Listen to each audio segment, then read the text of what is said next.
7 things everyone should learn before they die. I would rather die of passion than of boredom. Vincent van Gogh. I attended an interesting event a few nights ago.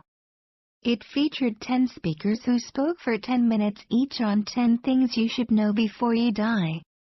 The speakers included TV and film stars, CEOs, cover shooting photojournalists, traveling journalists covering natural disasters, and HIV survivors. As you can imagine, there was a wide spectrum of perspectives shared. Here are a few of the lessons that stuck out for me. A lot of these can profoundly change your mindset, how you view the world, and how you choose to react to things. You just need to take a step back and put things into perspective, which leads us into our first one. 1. Maintain perspective. A journalist told a story of how he traveled to Haiti after the devastating earthquake that hit them a few years back. In the capital of Port-au-Prince, many of the homes had fallen apart, and people who already had nothing were now living in small plots of land in public squares in the city. The separations between each family's plot were drawn in by hand, with tents and tarps set up overhead. In one particular plot was for a 7-year-old girl and a 1-year-old boy. The speaker spoke a bit of Creole French and asked the people in neighboring tents which family these children were with. They replied, "That is the family." The 7-year-old girl and 1-year-old boy's parents and older siblings had been killed. She was now responsible for this baby. This is where the notion of perspective comes in. The next time you're upset at traffic, or someone is taking too long in the checkout line, or someone hasn't texted you back quickly enough, take a step back and ask yourself, in the grand scheme of things, is this really worth being upset about? The book Unbroken drove this point home for me. Reading what this man went through quickly made me realize, if I were privileged to be born into a first world country, Canada, in the current peaceful time, I have absolutely nothing to complain about. A reminder to myself the next time Netflix is slow to load something. 2. Take care of your health. Health is the gateway to happiness. If you are not living with your fullest energy and vibrancy, how can you expect to get the most from life?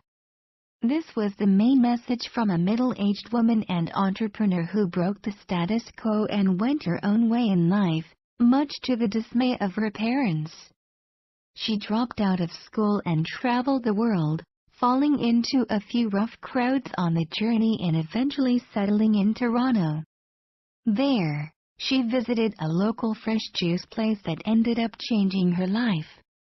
She fell in love with how the juices made her feel and the energy they gave her, and ended up opening her own juice place called Juice for Life, which her Jewish parents hilariously thought was called Juice for Life at first. She's now the founder and CEO of Fresh Restaurants chain in Toronto. Anyone who knows me knows health is massively important to me as well.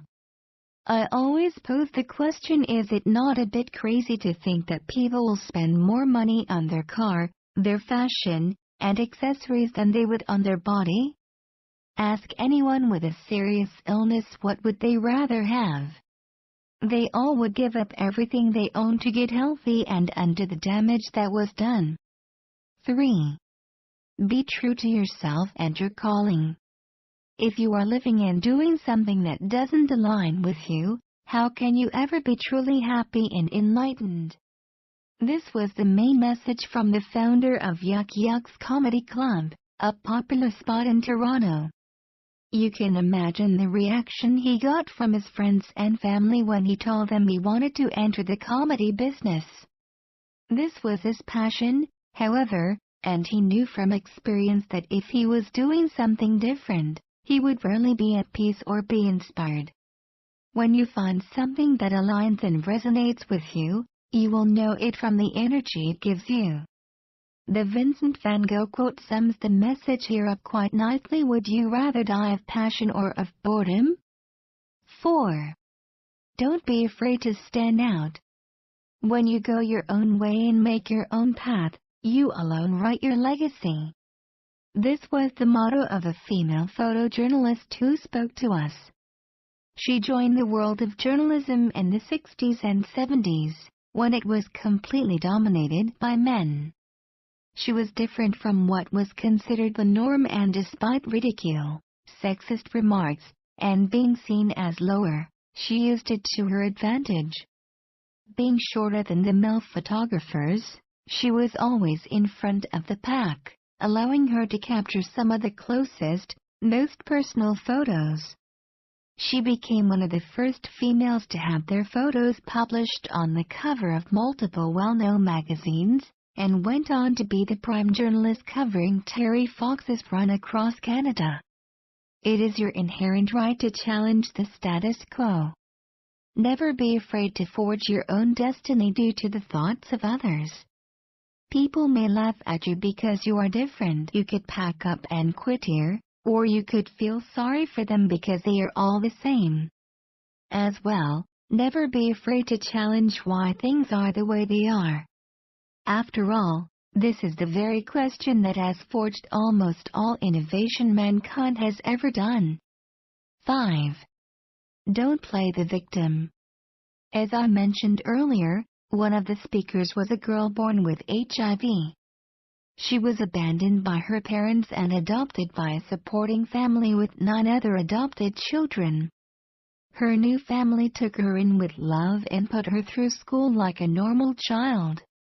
But when the other children's parents found out she had HIV, it was no longer normal.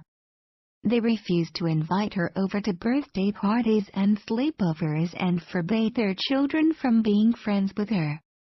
She could have closed up and felt angry at the world, but instead she took a position of power and action. Now in her late teens, she has spoken globally, on major TV networks and YouTube, to educate the world on HIV and how ridiculous it is to ban your kids from socializing with someone who has it. Many people constantly place blame on everything and everyone and make themselves a victim. Why did this happen to me?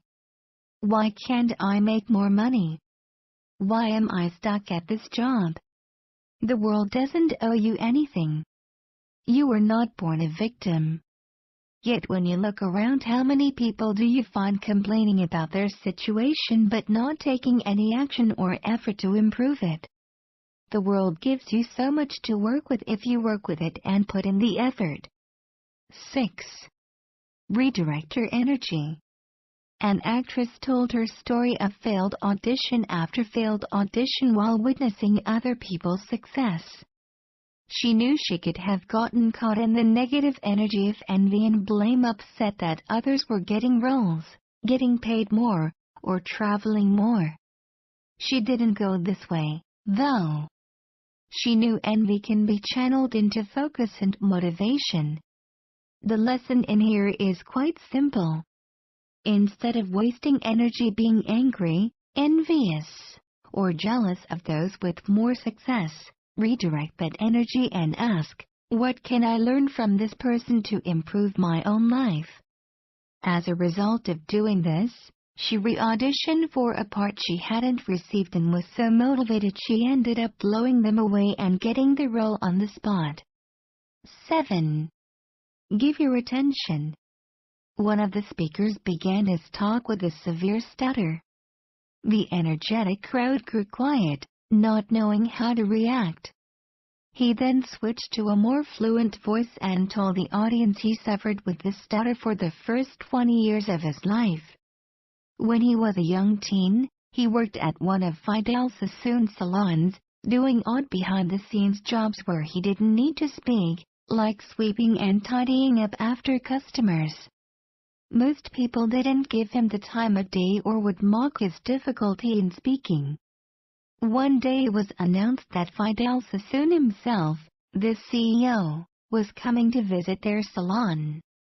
Vidal made a point to meet with everyone, from the highest manager to the ones attending to the cut hair on the floor. When he approached the young boy, he asked what his name was. The boy tried to respond but was too nervous, and his stutter was so severe that he just could not get his name out. Vidal smiled, crouched down in front of him, and said, "It's okay, son, I have all the time in the world." The greatest gift you can give someone is your attention. Never allow yourself to get in the mindset that people are below you, because even the smallest conversation can make someone's day. People will forget many things, but they will always remember how others made them feel. Imagine a world where everyone learned the lessons above from a young age. It's possible, but starts with each of us.